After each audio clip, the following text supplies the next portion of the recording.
Hey y'all, I'm Rylan. Welcome back to my channel.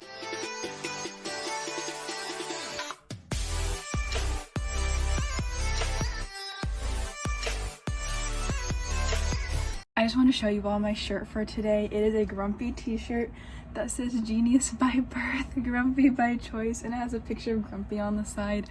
Anyway, I got this shirt in Disney years ago and realized that I had it in my closet at school, so I decided to wear it today, and I am feeling very happy about it. So anyway, I wanted to point that out really quickly. In today's video, I'm going to be sharing, hopefully in a very quick manner, my TBR for the mini Spooktober readathon that I'm going to be hosting starting March 22nd and ending on the 28th of this month. I hosted a full month-long readathon last year in October for spooky season, and it was really fun. And because I miss Spooktober and I miss Halloween, I decided to host a mini version of this readathon that will commence again for round 2 in October. So for this week-long readathon, there's 5 prompts. You don't have to follow any of the prompts. You can double up and do whatever you want, really. The goal is just to read spooky thriller, mystery, or horror books. But I have decided to attempt to be ambitious. So I want to try to read 5 books, 1 for each of the prompts that I have, and we'll see what happens with that. The first prompt that is for the readathon is to read a spooky novella, and for that I will be reading an arc that I have of Goblin by Josh Malerman. I have read 2 of Josh Malerman's other books and have really enjoyed both of them. I've read Bird Box and The House at the Bottom of the Lake. That's another short story, and they are both super good. The atmosphere that Josh Malerman makes in his stories is just so wonderful and definitely creeps me out. So I'm hoping that I can read at least one of these spooky novellas and enjoy it just as much as some of his other books. There are 6 novellas in this whole book, so my goal is just to read one of them and then hopefully read the other 5 the next week, just so I can get a review up on NetGalley, because I did receive an arc of this book from NetGalley. So that is my goal for that. The second prompt is to read a slow burn thriller, and for that I'll be reading The Poet by Lisa Renee Jones. Entangled Publishing sent this to me along with a small box of goodies that kind of went with the story, I assume. So I'm super excited to read it. I have actually been seeing this around Bookstagram the past few weeks, so I am very intrigued about the story. This book is about this person who is a serial killer. Nobody knows who he is, but he goes by the name The Poet, which I believe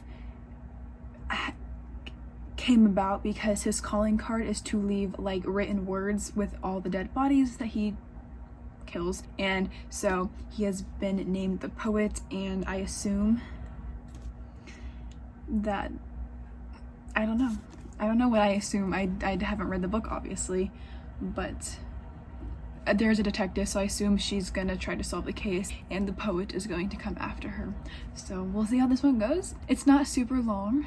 It is also a mass market, which I feel are easier to read in general because they are a lot smaller than regular sized books. So hopefully I enjoy this one, and that's all I have to say about that. Okay. The third prompt is to read a mystery, thriller, or horror book by a new to you author, and for that I'll be reading The Deceivers by Kristen Simmons. I got this book in my Book of the Month box this past month, and it is a YA thriller about a group of kids at a school for con artists. That's all I needed to know when I saw it as I was scrolling through the Book of the Month app when I was trying to figure out what I wanted to get in my box this month. It is a series, I believe. There's definitely a second book out. I'm not sure if there's more than that, but I do know that there is at least 2 books in this series. So we'll see how I like this one. It sounds good. I'm hoping that it's fun. It kind of reminds me, okay, it doesn't remind me, but I get the same vibes from this as I got when I read and watched Coin Heist, which is another YA thriller. So hopefully I end up really liking this one. It doesn't have super great ratings on Book of the Month. I haven't checked Goodreads, I don't think, that I can remember at least.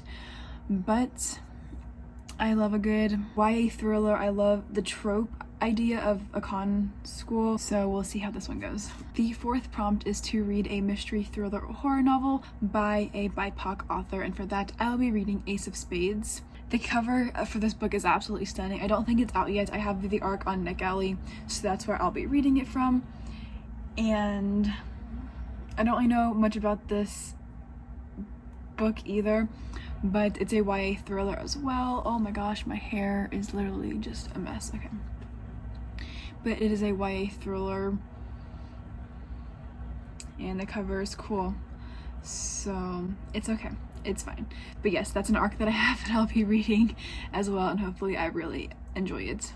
Prompt number 5, which is the final prompt, is to read a mystery, thriller, or horror book that has been borrowed or is an arc. And for that, I'll be reading My Heart is a Chainsaw by Stephen Graham Jones. I have read Night of the Mannequins by this author, which is a novella.